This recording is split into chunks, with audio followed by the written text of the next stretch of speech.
It is currently 4 a.m. and we are going to get started on the fairing. I'm going to do the paint this morning.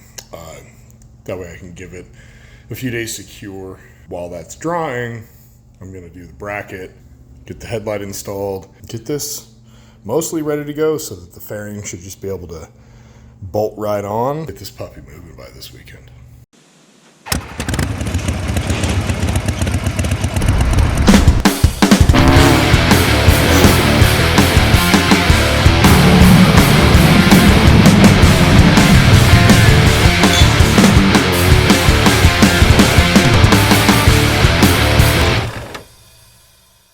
Here is the hardware and components provided by Advanblack. Headlight extension, I won't need this, and the traditional headlight retention bracket, I also will not need this. The windshield and gasket for the windshield. We've got the bracket that is specifically designed for this bike. The signal extensions, support bracket. Put these over here. We got these little deflectors, which I actually didn't realize came with this. I thought that was an extra.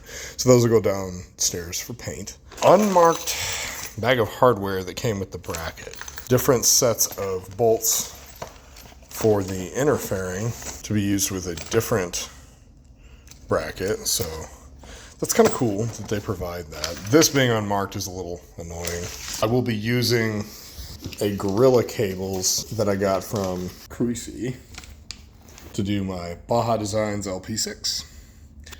It's actually a really cool harness setup, which is why I will not need that. I will also be doing these solid riser bushings. This is the second set of urethane bushings that I've gone through in 27,000 miles. So, solid. Not decided yet if I want to paint this inner fairing.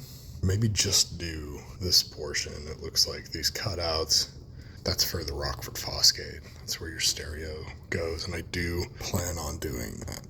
2K clear matte, iron denim. This will be my first time using this, but when I've done this, has not come out exactly right. It's close enough, especially once it gets a little dusty, you can't really tell, but it's gonna be a fresh attempt. So, we'll see.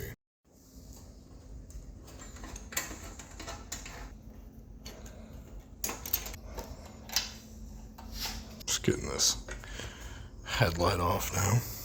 And this was a design of my own. I just had to make these little extension legs for the original headlight post to bring it past this.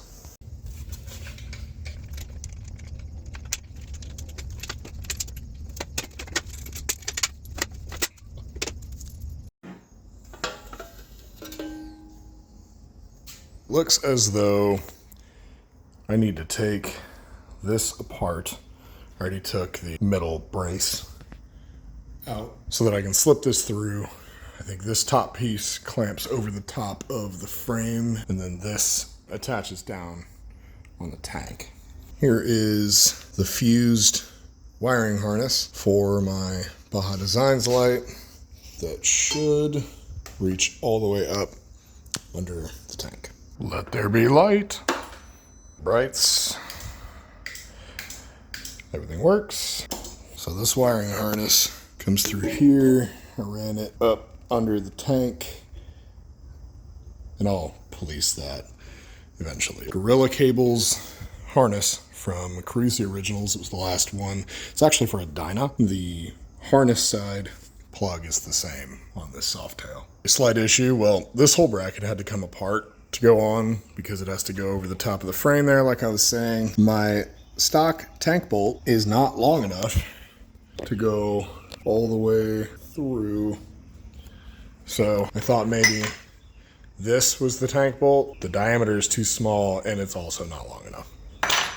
So that's fun.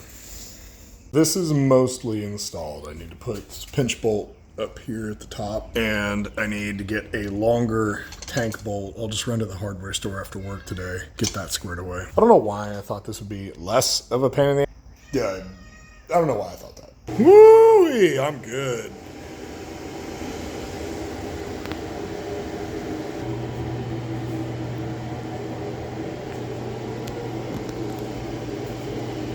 couple little spots. Oh man, nothing bad. That looks fantastic. She is getting there. I put this inner fairing on off camera just because I needed two hands to hold it. I really didn't want to drop that. It's on there. It's pretty solid. It'll be more solid once the support bracket that I've got over there is down underneath and the outer fairing is on to help keep it all policed. The paint came out fantastic. Definitely going to do this inside. I don't like this cockpit view as much as I would like to. I will buy more paint. That was the main reason I didn't do it. I didn't really have enough paint. So I'll do this inside, inner fairing here, and then I will also do these. Currently installing the Baja Designs light into the outer fairing because that's where the bracket is mounted for this particular light. This bracket comes with the outer fairing now. It didn't used to. You used to have to buy a separate one that bolted up to this, I think. This is where it goes now. You can't get a socket on there to tighten that up. So you have to do one tiny little turn at a time with a flathead wrench. Just one little turn at a time. I have been waiting a very long time for this. It's here. I did it. I spent the money, did the work. It's not perfect. The paint that I ordered is not accurate, but